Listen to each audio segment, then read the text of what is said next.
Welcome to The Growth Switch, the podcast where we dive into the strategies, the struggles, and the breakthroughs of bold business leaders. I'm your host, Jules Fox, growth strategist and lead content creator at Aries Media. I'm here to uncover how today's top brands are scaling, overcoming challenges, and unlocking sustainable success. Each episode, we sit down with industry leaders, innovators, and problem solvers to explore the real stories behind business growth, the pivotal moments, the surprising insights, and the hard-earned lessons that make all the difference. I'm really excited to announce one of the top speakers in the world on company culture. He literally wrote the script. Robert Richman is a leading keynote speaker, former culture strategist at Zappos, and the author of The Culture Blueprint, a systematic guide to building high-performance workplaces. And he's got a new book that's not quite out yet that he's going to talk to us on the podcast today. He's consulted with global giants like Google, Toyota, Salesforce, and Eli Lilly, teaching them how to unlock employee passion, spark innovation, and build cultures that thrive from the inside out. Whether it's transforming organizations with powerful keynote experiences or helping leaders ignite change with his signature culture hacks, Robert brings an energy and insight that is unforgettable. Robbie, how are you doing today? Doing great. Thanks, Jules. Yeah, that was a mouthful, but I got to say, you're a pretty impressive guy. So thank you for being on the podcast. Thank you.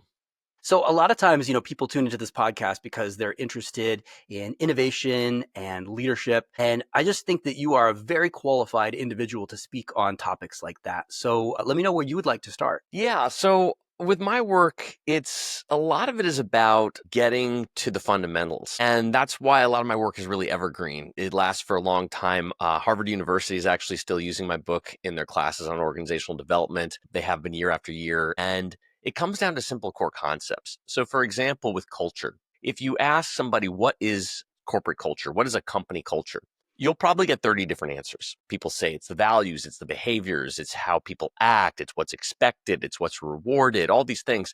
And these are all elements of cultures, but they don't define cultures. What defines a culture, whether that be a small group or a company or a nonprofit or any kind of tribe, is really one thing, which is two things, what gets you into the organization and what gets you kicked out. Those are the two bookmarks of it. And they define it because everything else in between it, you can't really control. Once people are in, they're going to start acting, whatever way they're going to act. So the highest leverage you have to control a culture is determining who you let into it and who and why you kick them out of it. And the organizations that know that and are very, very clear on it tend to be really well-performing cultures. The ones that don't, that's when favoritism comes in. That's when personal politics comes in, because they haven't really defined the standards and the criteria for what it means to let somebody in or kick them out. Yeah, absolutely. So what it sounds like you're saying is that there's two bookmarks, and that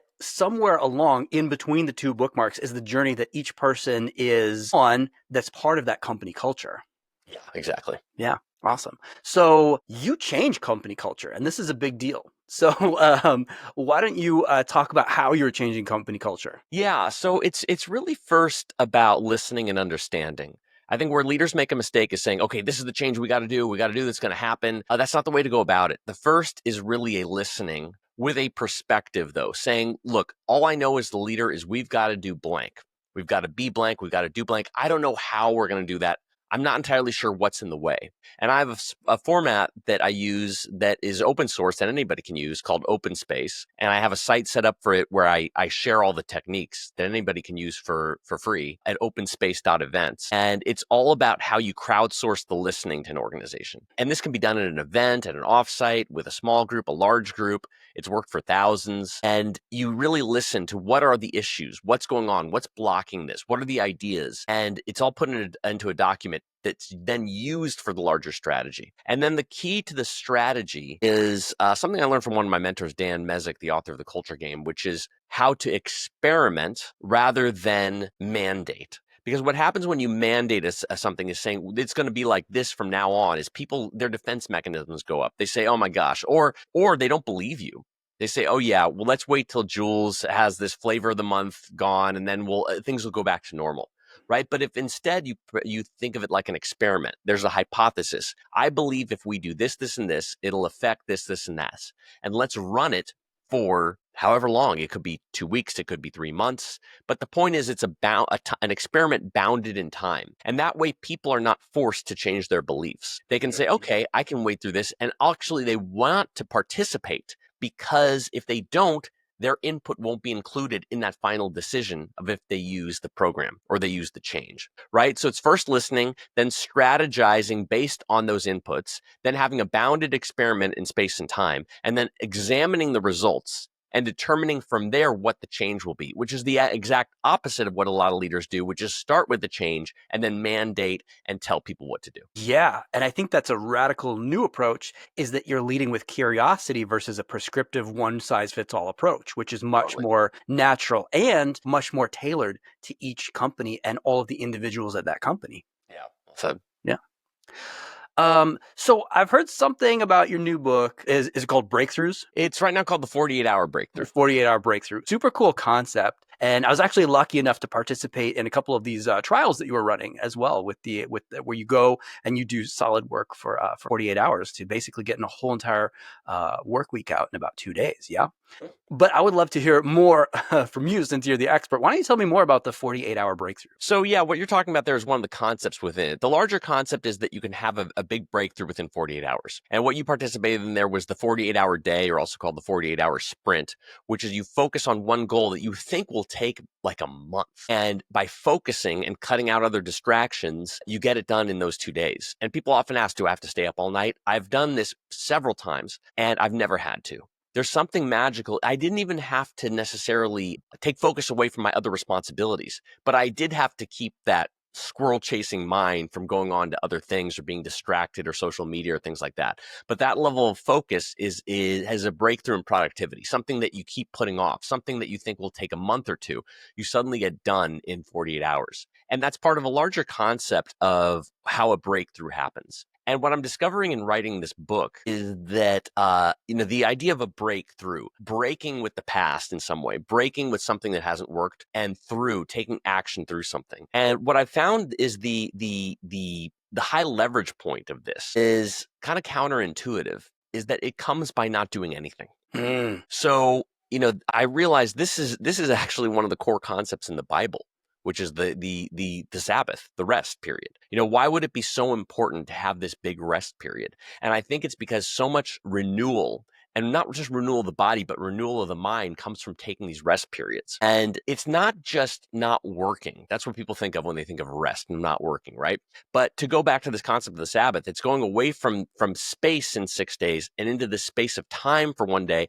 And I think rather than exiting the physical world, in some ways we're exiting the digital world. Like, what does it mean to go away from your phone for a day, from a screen from a day, to connect with people for a day? And sometimes that can be too much. I get that. Like, I think space can be anything from taking a few breaths before a meeting to a 48-hour weekend without any work or screens. And I find this personally, like when I go out to walk my dog in the morning, sometimes I'll just leave my phone behind, and it leaves space for me to process things that and get new ideas that I wouldn't have had before. So this is one of the core concepts of the book, is how you actually get more done by doing less and creating more space for rest in your life to have the insights that lead to the big breakthroughs. Yeah. I mean, it sounds like there's a lot of intentionality behind what you're doing, is that I am doing this because I'm choosing to do this. And also, I think that sports medicine for a long time, when we look at athletes and things like that, they have very much explored this space of like, you start to get better at a sport in the time in which you're not playing it. Like you play tennis for 6 days and then you relax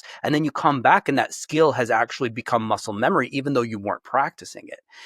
And I think what you're exploring is like beyond just the physical body. When you're looking for a true breakthrough, that's some sort of stroke of genius that's coming from the mind space or from the intellect, there may be a similar concept in there. Yeah. Yeah, totally. That's a great, I think sports metaphors are really good for this kind of thing because it's performance oriented coaching. It makes you ask questions like, what does it mean to warm up, right? All athletes warm up. What does it mean for recovery? All athletes have recovery. It's not just the process. And I think when we think about work, we think about just doing work. We don't think about it like a beginning, middle, end. And that, we consider the work part to be the middle part, but it's got some prep and some post to it that we just don't really give attention to, whether it be at an office or at our own home office and homework. Yeah. So sports is a really interesting metaphor for it. Yeah. And that actually just sparked an interesting idea. We think of doing the work as actually sitting down and doing the work, but we also talk about work as in our career. And I don't think that those things are two interchangeable things, right? I don't think that simply our entire career and actually sitting down to do the work should have the same word. But when we define those things as the same thing, and I know this might just seem semantic, but when we define them both as, well, my work, I do this for work, this is my career, and also I'm going to sit down and do the work. When you define those two things as the same thing, I don't think that you have the space. You don't have that breathing room in order to have those creative breakthroughs. And perhaps that's why they don't happen. Yeah, that's an interesting distinction in language, because I think culture really exists in language and the words that we use. Sometimes people even change workbook to playbook. That's kind of a new transformation I've seen in the space, is what's the playbook for this, right? And again, going to sports metaphors. So yeah, the language we use definitely shapes our thoughts. And that's why I sometimes think about language as a computer language. So one of the hacks that I tell people to do is, in feedback, don't just ask for feedback. Use this specific code to get the best feedback, which is, hey, Jules, would you please tell me what you think I don't want to hear? Would you please tell me what you think I don't want to hear? Now you're going to get some real interesting truth. Yeah. That's a radically different question than the typical question is, tell me what you think versus tell me what you think that I don't want to hear. Is completely opposite. You're going to get much more specific. Yeah. And you can even ask that to ChatGPT and it'll tell you some interesting things about yourself. Oh, that's really interesting. I'm going to have to try that after this episode. Yeah. Cool. So how do you envision the 48-hour breakthrough changing work life? Because I do have to sidebar this, is that the culture blueprint radically changed things. And I feel like this is kind of like the next level. Yeah. I mean, there's certainly things that I hope it does and changes. It's interesting because in parallel with this work, Google's been experimenting with something called No Tech Tuesdays, where people just have no tech on a Tuesday evening. And then they found that Wednesdays were their most productive days. So my hope is that companies actually honor and wish for people to get off their computers on the weekends. I think that would be a huge breakthrough. I think for especially product development teams or any team that needs to focus, doing a 48-hour sprint could unlock new levels of productivity that they hadn't experienced before. And then there's the level of personal breakthroughs that I think that, I wrote this letter into the New York Times because I read an article that talked about bringing your whole self to work. And should we bring our whole self to work? And I actually said, no, we should not, because we don't need work filled with political conversations or religious or this or that.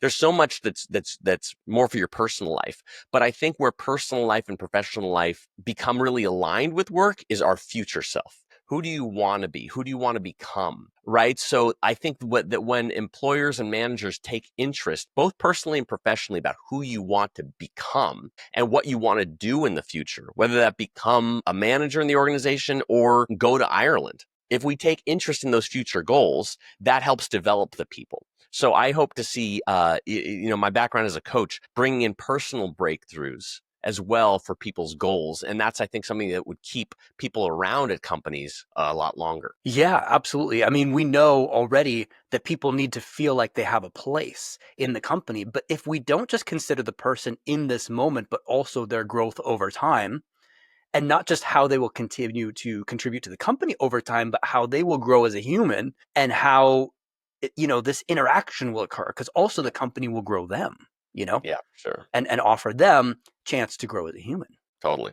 Yeah. So do you think that companies, this is a thing that a company can implement? So, let's get very specific here. Say I've got a company, I've got, 20 employees, and I want to implement this type of thing. How could I do that? Yeah. So going back to those thoughts about company change is to not be too assumptive, to say essentially the hypothesis to the group.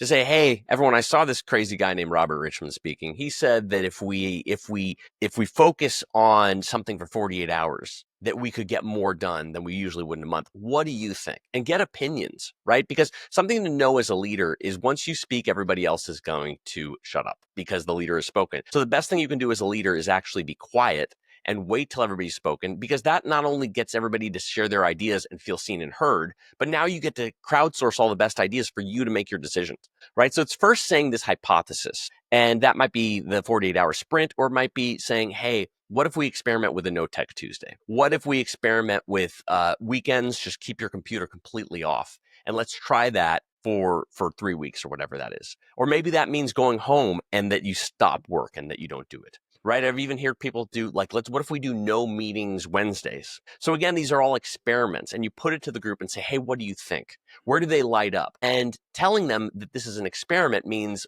we're not guaranteeing this in the future either.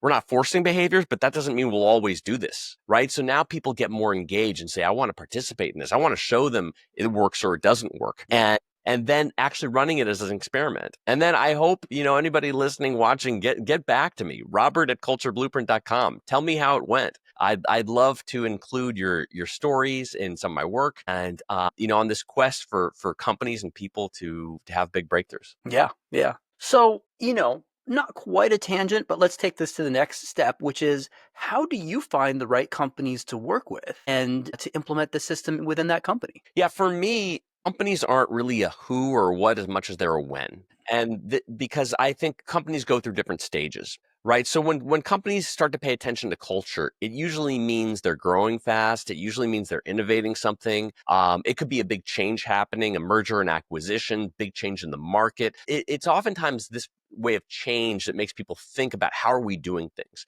Because if things are all just going well and fine, you don't want to mess it up in some ways. But what I like about the strongest companies is that there's something about the best where they never believe they're quite there yet and they want to improve more. So that's why I've always found it interesting that the companies that work with me, they're not ever struggling because they're usually wanting to just get better, right? So the best companies are not waiting to be disrupted. They're not waiting for change to happen. They're proactively in front of it. So I look to companies that get culture, and it's interesting how many parallels going back to religion there is with culture, because when people find me, they say, oh, I'm a believer in culture now, or they say I'm a culture convert, or they say I have faith that this will end up being good for our company, right? Because there's not a clear line between something, say, revenue and culture, even though there is data that shows that the best places to work actually outperform the S&P 500 in terms of that per capita type of performance level. So yeah, it's really a when are they, what point in the timeline are they in the company growth, and do they see it as something really relevant? Yeah.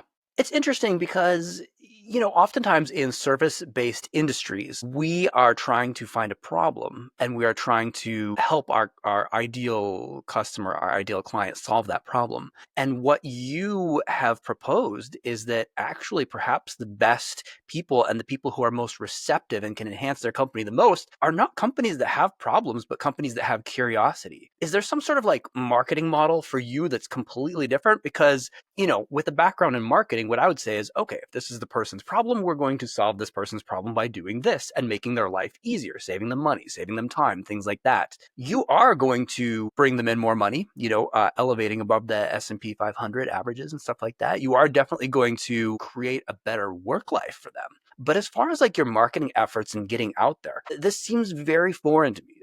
Do you mind walking me through this? Sure. So it's a different kind of philosophy that I like with it. So for example, the site I mentioned before, openspace.events, you can hire me to run one, but I literally just include my manuals for download and you can just run it yourself, right? So my book, The Culture Blueprint, I make the audio book free at cultureblueprint.com of saying like, look, you can use this stuff or just do it, or you can hire me and it's probably going to be faster, reading a whole manual versus having somebody come in and do it. And I get that not everybody can afford it, but I was really impressed by what we did at Zappos, even before I was there, about giving free things, free tours, free culture books that we gave out. And that led to more business. So I'm looking at other ways that I can do that. What are the resources that I have to give away that people will find so valuable that they either use or say, wow, this is something I really want for my people. How do I bring you in to do it? So I've just been a big fan of free, as long as it's really of value and isn't taking time away from somebody. That's a marketing principle that I like to use. I love it. And I think that's really well said. And I actually really do resonate with that, because to me, it's like, how much can I give and how much impact can I create? And then business will come from there. Yeah. Yeah. Yeah. And I even do this at conferences. What I did the last one was I just, it could be a personal preference that I just don't like talking about myself. I get bored of it, hearing the same thing every time. So it's almost selfishly what I did the last conference I went to is I would say, hey, Jules, what do you do? And you tell me, and I say, one of the things I really like to do in marketing is help people with their elevator pitch, with their sales pitch. Would you want help with this? And usually they want it because it feels so awkward around, like, oh my gosh, I hate doing my pitch. Can you help me? And I would do it in just 5 minutes. And then interestingly enough, I don't expect anything back, but they'd say, oh, well, how can I help you now? Yeah. because that's that idea of that reciprocal value. Again, not expecting it, because I really literally do have fun helping people with their pitches, and it's interesting for me, right? So I think that's where people really light up, when you can figure out how you want to be of service in a way that gives you personally energy. And my belief is that we're really energetic beings, and we want to be around people with good energy, and we want to work with them more, right? So it then becomes a question of, how do you show up with great energy? Because if you do, people will want to work with you. Yeah. I 1000% agree with that. Yeah, I think that that's absolutely fantastic, because a lot of times we just focus on, especially when it comes to business, we focus on the financial success. We focus on the actual dollars of it versus the impact. But the thing is, they're not mutually exclusive. A lot of times people do energetically want to work with those impactful businesses who are in it for the right reasons. I think most of the time we would choose that business over the other one that's just in it for the money. Yeah. Yeah. And there's also a marketing principle which states that if you can describe the problem better than the client can, they just automatically assume you have the solution, because you understand the problem so well. And this goes back to this Einstein quote that said, if I had an hour to solve a problem in the world, I would spend 50 minutes defining the problem. And then the solution becomes a lot clearer. Yeah. Right. So the clearer you can get on that problem of what you're addressing, the better chance your marketing has. Yeah, absolutely. That's fantastic. So I would love for people to be able to find out more about you and where they can get this type of value. So if you don't mind sharing with me, I know we said it earlier, but go ahead and tell me more about the open spaces thing. And then how could people even book you as a speaker or to come work with their company? Yeah. So for the book, cultureblueprint.com, you can get a free copy of the audiobook or links to the hard copy. For running company and team events, openspace.events. So videos and manuals there, and you can get in touch with me if you'd like me to help with your company offsite, or just a yearly strategy meeting. It's great for that as well. And then for keynotes and workshops, that type of thing, robertrichman.com, RICHMAN, robertrichman.com. I have all kinds of videos and examples of the services there of how we can create a breakthrough, whether it be for your company or individuals within the company, or for yourself as a leader. Yeah. Yeah, awesome. And all the people tuning into the podcast right now, highly recommend these services. Robbie's probably one of the smartest guys I've ever met. Oh, And also, it's not about intelligence. It's about like impact. Like some of this work is really impactful on companies. And I know that this is going to be a hard question to answer. And as a fellow author, I would hate to have to answer a question like this. But when do you think we can expect to see a version of the 40 Breakthrough book coming out? Well, here's the cool thing, is probably not for a while, but I'm actually blogging my way to it. So I'm going to be starting that off with 48hourbreakthrough.com, 48hourday.com. I'll probably point to it as well. So you can start to see things as they're evolving, as opposed to just having to wait for a while for the book to come. Yeah, I think that's a brilliant way to do it. And you can actually probably get some feedback from people on what you're posting. And then when the book comes out, it's also filled with real life feedback, and just is significantly more useful for everyone. Totally, exactly. Yeah, cool. Anything else you wanted to talk about today? I'm just so glad to have had this conversation and been able to glean so much insight so far. But anything else you wanted to bring up? I think that's it. It's a pleasure to be here. Pleasure to speak with you as always, and your audience. So thank you. And if anybody has any comments, questions, etc., robert@cultureblueprint.com, and happy to answer and help however I can. Awesome. Robert, thank you so much for being on the podcast. Really appreciate it. Always good to see you. Thanks, you too. Thanks for having me, Jules. Thank you so much.